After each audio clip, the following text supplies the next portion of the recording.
Le temps est venu mes frères.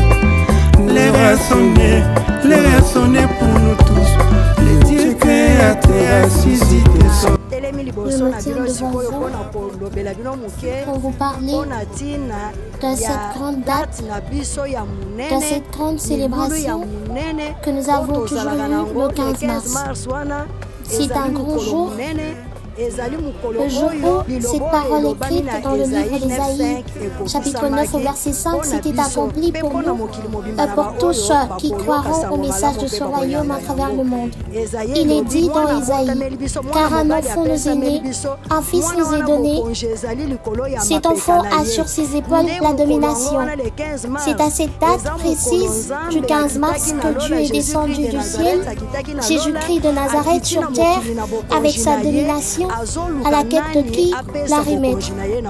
C'est ainsi qu'il est descendu chez nous, au Congo, à la rencontre de son serviteur, l'apôtre de Dieu Sikatenda Iyadijak, à qui il a donné le royaume.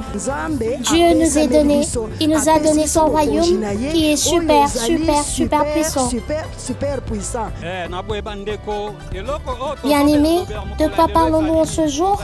Nous avons un grand événement, l'événement d'une date historique, celle du 15 mars 1983. C'est une grande date à laquelle Jésus, le Sauveur, le Nazaréen, a quitté les cieux et est descendu sur terre pour parler à notre frère de race noire, l'Africain, le Congolais Sikatenda Iyadijak. Et du 15 mars 1983 est tellement gravissime et grandiose dans le monde. À cette date, Jésus-Christ de Nazareth imposa le royaume à l'apôtre Sikatenda. Il lui donna son royaume puissant, super puissant et en 3 grandes œuvres. Il dit à Sikatenda, c'est lui qui me croira à travers toi, sera sauvé de ce péché, sera guéri de toutes ses maladies, même celles dites incurables par les médecins.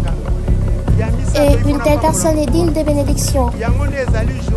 C'est donc une date inoubliable pour tout enfant de Dieu, le Dieu créateur, Dieu de Sikatenda. C'était le 15 mars 1983.